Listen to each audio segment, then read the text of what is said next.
दोस्तों, आज हम जिस मुद्दे पर बात करने वाले हैं उसे देश का या यूं कहें कि दुनिया का सबसे लंबा चलने वाला विवाद कहा जा सकता है। सन 1528 से शुरू होकर 2020 तक चलने वाला इस विवाद का किस्सा करीबन 492 सालों तक चला। कोर्ट में यह विवाद 70 सालों तक रहा। करीबन 10 लाख से ज़्यादा पन्ने इसके लिए स्कैन करने पड़े और भारत की सबसे बड़ी अदालत सुप्रीम कोर्ट के इतिहास का यह दूसरा सबसे लंबा चलने वाला केस रहा।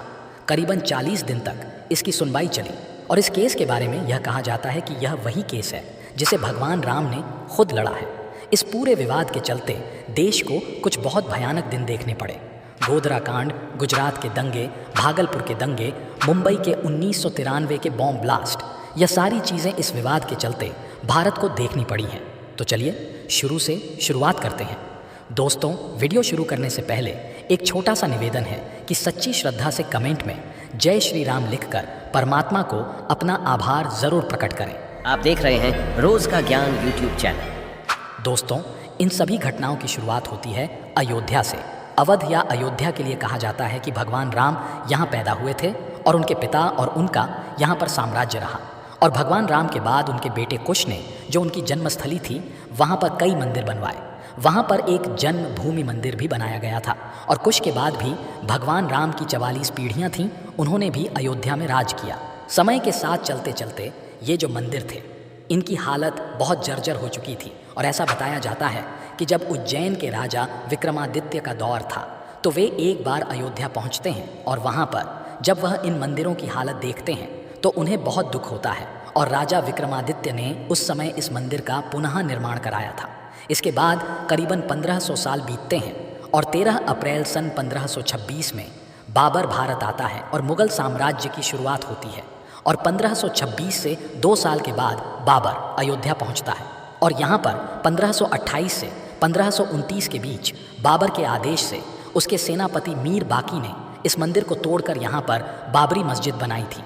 इसके बाद करीबन 150 सालों का समय बीतता है। लगभग 1700 के आसपास जब बाबर, औरंगज़ेब और जितने भी प्रभावशाली मुगल शासक थे वो जा चुके थे और इसी के साथ मुगल साम्राज्य का जो प्रभावशाली दौर था वो भी ख़त्म हो चुका था। और इस समय तक अयोध्या के लोग यह आवाज़ उठाने लगे थे कि ये जो मस्जिद है, इसके पहले यहाँ मंदिर हुआ करता था जिसको 150 साल पहले बाबर ने तोड़ दिया था। ऐसा कहा जाता है कि सन 1717 में जयपुर के राजा जय सिंह द्वितीय ने, जिनके मुगल साम्राज्य के साथ में और सैयद भाइयों के साथ में जो दिल्ली से पूरा मुगल साम्राज्य संभालते थे, उनके साथ में बहुत अच्छे संबंध बना रखे थे। उन्होंने कई बार इस तरह का प्रयास भी किया कि यह जो पूरा इलाका है, यह जो अयोध्या की पूरी ज़मीन है, वो उन्हें मिल जाए। लेकिन सन 1721 में दोनों सैयद भाइयों की मौत हो गई और उसके बाद में राजा जय सिंह का सपना अधूरा रह गया। लेकिन फिर भी इस विवाद को सुलझाने के लिए राजा जय सिंह द्वितीय द्वारा यहाँ पर यह व्यवस्था कर दी गई कि ये जो मस्जिद थी, इसके बाहर उन्होंने एक चबूतरा बनवा दिया था जिसको बाद में राम चबूतरा भी कहा जाने लगा। और इसके प्रमाण हमें जोसेफ टी पेंथिलर, जो एक ज्योग्राफर थे, के लेखों में मिलता है। जोसेफ टी पेंथिलर सन 1766 से 1771 के समय में अयोध्या में उस जगह पर गए थे। इनके लेखों में इन्होंने उल्लेख किया है कि अयोध्या में जो मस्जिद है उसके बाहर एक चबूतरा बना हुआ है जहाँ पर रामलला की पूजा होती है। मस्जिद में अंदर जाकर मुस्लिम पूजा करते थे और जो हिंदू थे वह मंदिर के बाहर ही राम चबूतरे की पूजा करते थे। धीरे धीरे साल बीतते हैं और अब अंग्रेज़ों का शासन भारत में आता है। अयोध्या में लगातार मंदिर और मस्जिद को लेकर विवाद चल रहा था तो लगभग सन 1800 के आसपास अंग्रेज़ सरकार के एक अफसर मोंटगू मेरी मार्टिन ने एक सर्वे किया और इस सर्वे की रिपोर्ट उन्होंने बाकायदा ब्रिटिश सरकार को भी पेश की। इस सर्वे में उन्होंने यह बताया कि इस मस्जिद के जो पिलर, खंबे, शिलालेख हैं, वो सब एक मंदिर से लिए गए हैं। और जब ये रिपोर्ट उन्होंने ब्रिटिश सरकार को दी तो इस रिपोर्ट के आने के बाद वहाँ पर बहुत हंगामा हुआ। और यही समय था जब हिंदू संगठन और हिंदू संप्रदाय के जो समूह थे वो मस्जिद के विरोध में सड़कों पर धरना देने लगे। इसके 15 साल बाद सन 1853 में अवध के आखिरी नवाब मोहम्मद वाजिद अली शाह के शासन के दौरान निर्मोही अखाड़ा, जो कि हिंदू संप्रदाय के 14 अखाड़ों में से एक है, सामने आता है और वो पहली बार ये दावा करता है कि ये मस्जिद बाबर के समय के दौरान मंदिर को तोड़कर बनाई गई है। और इस दावे के बाद अयोध्या में सन 1853 में ही पहली बार दंगे भी होते हैं और सरकारी फाइलों के मुताबिक ऐसा माना जाता है कि हिंदू मुस्लिम के बीच में पहली बार दंगे यहीं से शुरू हुए थे।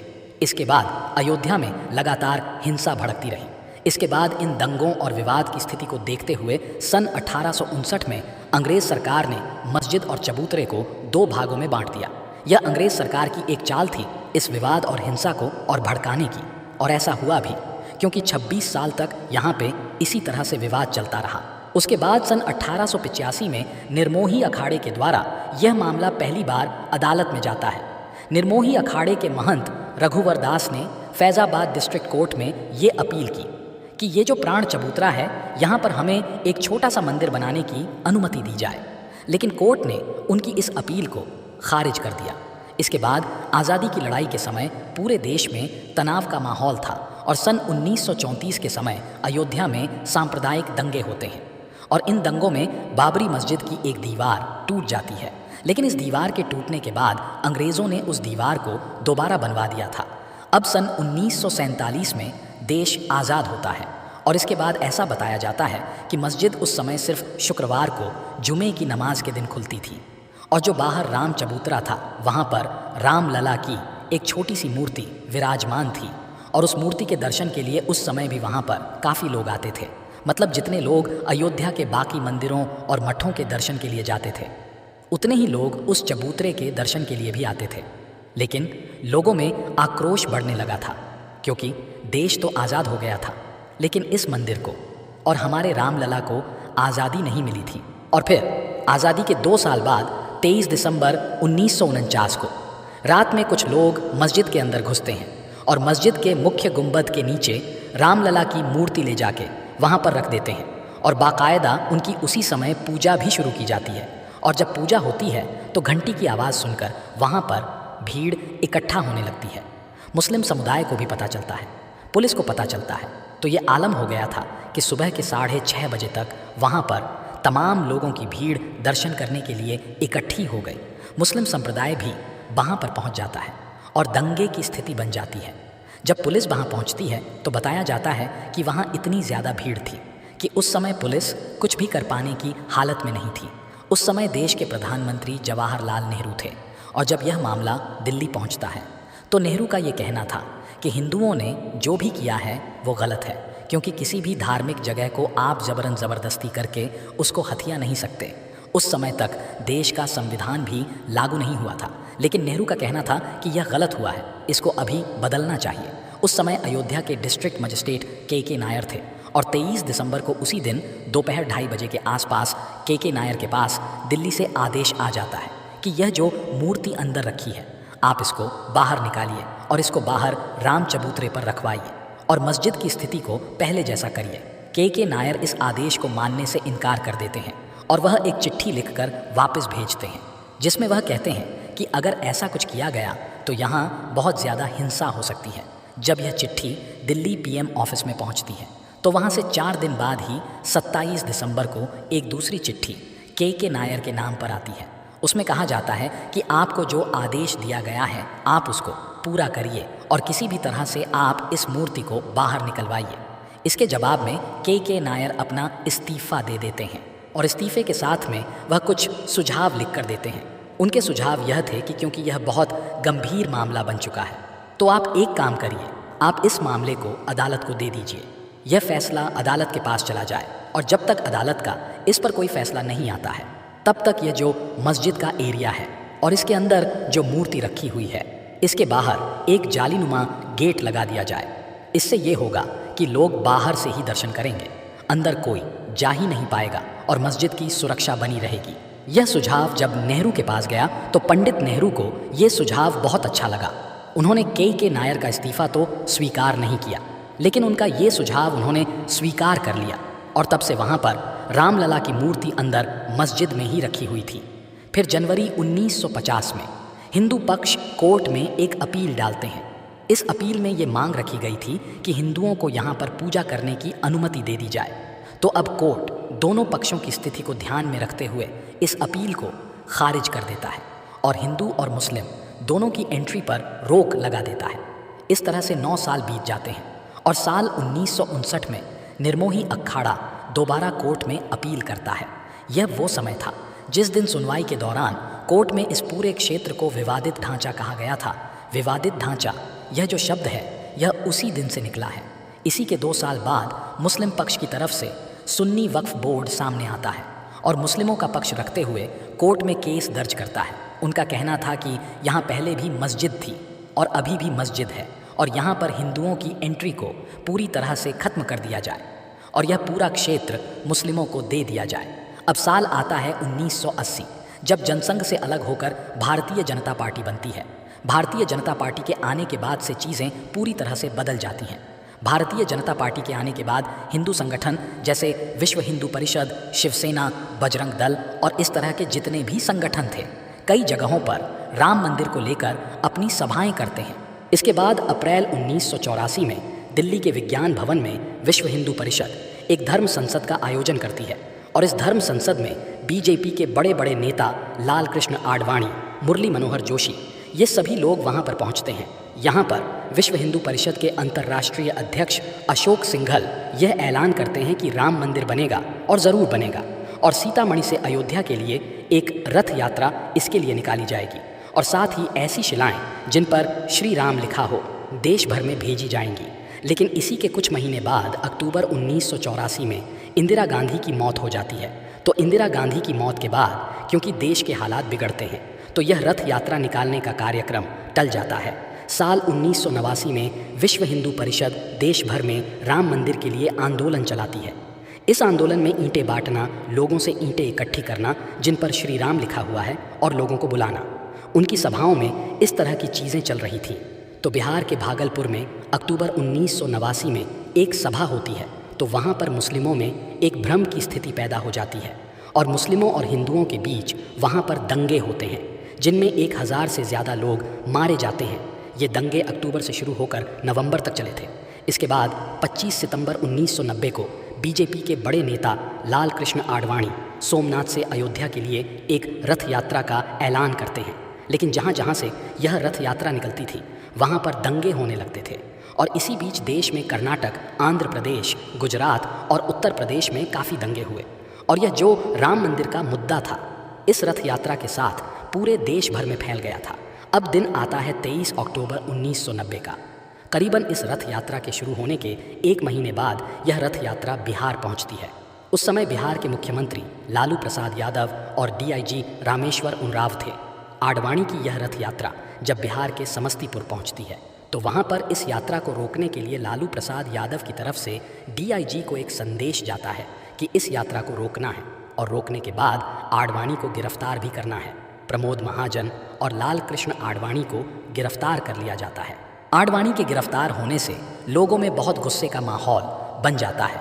तो इसके बाद 30 अक्टूबर 1990 को लोग बड़ी संख्या में अयोध्या पहुंचते हैं और वहां पर हिंसक स्थिति इस तरह की बनती है कि लोग मस्जिद के ऊपर चढ़कर वहां पर झंडा लगा देते हैं और वहां पर भगदड़ की स्थिति बन जाती है। उस समय उत्तर प्रदेश में समाजवादी पार्टी की सरकार थी और मुलायम सिंह यादव वहाँ के मुख्यमंत्री थे। मुलायम सिंह यादव की तरफ से इस पूरी हिंसा को देखते हुए लोगों के ऊपर गोलियां चलाने का आदेश दे दिया जाता है और यही वो दौर था जब बताया जाता है कि मुलायम सिंह यादव को मुल्ला मुलायम की उपाधि दी गई थी क्योंकि इसमें तमाम सारे हिंदू मारे गए थे। इसके बाद 6 दिसंबर 1992 को करीबन 2 लाख कार सेवक अयोध्या में पहुंचते हैं। उन्हीं के साथ में कई वरिष्ठ बीजेपी के नेता और अलग अलग हिंदू संगठनों के नेता उमा भारती, अटल बिहारी वाजपेयी, मुरली मनोहर जोशी, अशोक सिंघल, लाल कृष्ण आडवाणी, ये सभी अयोध्या पहुंचते हैं। 6 दिसंबर को सुबह 5:30 बजे से वहां पर भीड़ होना शुरू हो जाती है। 11:43 के आसपास का वक्त रहा होगा जब यह भीड़ जो थी वहां पर उग्र हो जाती है और मस्जिद के पहले गुंबद पर चढ़ती है। पहला गुंबद करीबन 1:55 तक नीचे गिर जाता है। 3:30 बजे तक दूसरा गुंबद टूट जाता है और 5 बजे आखिरी गुंबद जो तीसरा मुख्य गुंबद था उसको भी तोड़ दिया जाता है। इसके टूटने के बाद लोग वहाँ पर एक छोटा सा राम मंदिर बनाकर वहाँ पर एक रामलला की मूर्ति भी रख देते हैं। अब जब यह खबर धीरे धीरे सब जगह फैलती है तो सरकार हिल जाती है और उत्तर प्रदेश में राष्ट्रपति शासन लागू हो जाता है। इस पूरे बाबरी मस्जिद के विध्वंस के बाद, उसको गिराने के बाद जब यह पूरा मामला देश भर में अलग अलग जगह पहुंचा तो उस समय जो दंगे हुए उनमें करीबन 2000 लोग मारे गए और ये सब सिर्फ भारत तक ही नहीं रुका। पाकिस्तान में भी करीबन 30 मंदिरों को तोड़ा गया, लोगों की दुकानें जलाई गईं, उनको मारा गया। बांग्लादेश में करीबन 12 मंदिर तोड़े गए, वहाँ भी लोगों को मारा गया, उनकी दुकानें, उनके घर जलाए गए। और फिर इसके बाद मुंबई में भी दंगे होना चालू हो जाते हैं। मुंबई के दंगे इतने भयानक थे कि एक बार में 1000 लोग उन दंगों में मारे गए। कई लाखों की प्रॉपर्टी का नुकसान हुआ, कई दफ्तरों में आग लगा दी गई। इन दंगों के बाद में इन लोगों ने 1993 के मुंबई बॉम्ब ब्लास्ट कराए। तो इस तरह से राम मंदिर और बाबरी मस्जिद का विवाद 1993 के बॉम्ब ब्लास्ट तक पहुंच जाता है। इसके बाद सन 2002 में गोधरा में भड़के हुए मुस्लिमों द्वारा एक ट्रेन में आग लगा दी जाती है, जिसमें कई लोगों की मौत होती है। देश का माहौल इसके बाद काफ़ी ख़राब हो चुका था। इसके बाद इलाहाबाद हाई कोर्ट द्वारा ASI को बोला जाता है कि आप पता लगाइए, खुदाई करिए और यह बताइए कि यहाँ पर क्या प्रूफ मिलते हैं और किसके मिलते हैं। तो ASI 6 महीने तक लगातार खुदाई करती है। अगस्त 2003 में वह अपनी रिपोर्ट पेश करती है और ASI को हिंदू मंदिरों के अवशेष खुदाई में मिलते हैं। इसके अलावा यह पहली बार था जब वैज्ञानिक आधार पर मंदिर होने के सबूत मिले थे। इसके बाद जुलाई 2005 में अयोध्या के राम मंदिर में जो मस्जिद थी वहाँ पर हमला होता है। लश्कर-ए-तैयबा के 5 आतंकवादी नेपाल के रास्ते अयोध्या आते हैं और वहाँ पर अटैक करते हैं। 6 लोग इस हमले में मारे जाते हैं। अब साल आता है 2010 और तारीख थी 30 सितंबर। इलाहाबाद हाई कोर्ट एक फ़ैसला देती है। पहली बार ऐसा होता है जब इस केस पर एक फ़ैसला सामने आता है और इसमें इलाहाबाद हाई कोर्ट इस लगभग 2.5 एकड़ ज़मीन के 3 हिस्से कर देती है और इसमें जो बीच का हिस्सा था वह जाता है राम जन्म भूमि न्यास को। जो राम चबूतरा और सीता रसोई थी वह जाती है निर्मोही अखाड़े के पास और जो बाकी हिस्सा था वह सुन्नी वक्फ बोर्ड को दे दिया जाता है। ये पहली बार था कि जब कोर्ट ने यह माना था कि यहाँ पर राम जन्मभूमि थी, लेकिन इस फैसले से तीनों पक्ष खुश नहीं थे। उनका कहना था कि इस तरह का निर्णय किसी को चाहिए ही नहीं था। तो अगले साल सन 2011 में पहली बार यह मामला सुप्रीम कोर्ट में जाता है और उस साल इस मामले में 14 अपील सुप्रीम कोर्ट में दाखिल होती हैं। यहाँ से सुप्रीम कोर्ट में सुनवाई का दौर शुरू होता है और सुप्रीम कोर्ट द्वारा इलाहाबाद हाई कोर्ट के फैसले पर रोक लगा दी जाती है। सुप्रीम कोर्ट का भी यही कहना था कि जिस तरह का फैसला इलाहाबाद हाई कोर्ट ने दिया है वो फैसला किसी को भी नहीं चाहिए था, यह फैसला गलत है। अब ये केस सुप्रीम कोर्ट में पहुंच तो गया था, लेकिन 7 साल तक इस केस की वहां पर कोई सुनवाई नहीं हुई। फिर अगस्त 2017 आता है और सुनवाई एक बार फिर शुरू होती है। फिर 16 अक्टूबर 2019 का दिन आता है जब सुप्रीम कोर्ट ने इस केस में मालिकाना हक को लेकर अपनी पूरी सुनवाई ख़त्म की और उसी के अगले महीने बाद 9 नवंबर 2019 का वो ऐतिहासिक फैसला आया जब 5 जजों की बेंच ने ASI की रिपोर्ट का हवाला देते हुए कहा कि अयोध्या में मिले हुए सबूतों से ये साफ जाहिर होता है कि इस जगह पर पहले मंदिर हुआ करता था। मुस्लिम पक्ष यहाँ पर मस्जिद होने का कोई भी सबूत नहीं दे पाया। तो इन सब सबूतों का हवाला देते हुए और आर्टिकल 142 के अपने विशेष अधिकार का उपयोग करते हुए सुप्रीम कोर्ट द्वारा ये पूरा एरिया रामलल्ला विराजमान को दे दिया जाता है। दोस्तों, ऐसा कहा जाता है कि यहाँ रामलल्ला खुद अपना केस लड़ रहे थे। अब ऐसा कैसे हो सकता है, क्योंकि रामलल्ला तो शारीरिक रूप से यहाँ हैं ही नहीं। दरअसल कानून की नज़रों में किसी भी मंदिर, मस्जिद या ऐसे जो धार्मिक स्थान होते हैं वहाँ पर जो भगवान विराजमान होते हैं उन्हें कोर्ट के अंदर एक व्यक्ति का दर्जा ही दिया जाता है। उनके पास वो सारे कानूनी अधिकार होते हैं जो किसी व्यक्ति के पास में होते हैं। तो इस तरह से रामलल्ला ने अपना पूरा केस लड़ा। इसके बाद 5 अगस्त 2020 को प्रधानमंत्री नरेंद्र मोदी जी अयोध्या पहुंचते हैं और राम जन्मभूमि का शिलान्यास करते हैं और आखिर में सत्य की जीत होती है और बुराई की हार होती है। तो दोस्तों, राम मंदिर के इतने सालों के संघर्ष के बारे में आपके क्या विचार हैं, हमें कमेंट में ज़रूर बताइएगा। और अगर वीडियो अच्छी लगी हो तो वीडियो को लाइक ज़रूर करिएगा और हो सके तो इस वीडियो को अपने बंधु बांधवों के साथ साझा ज़रूर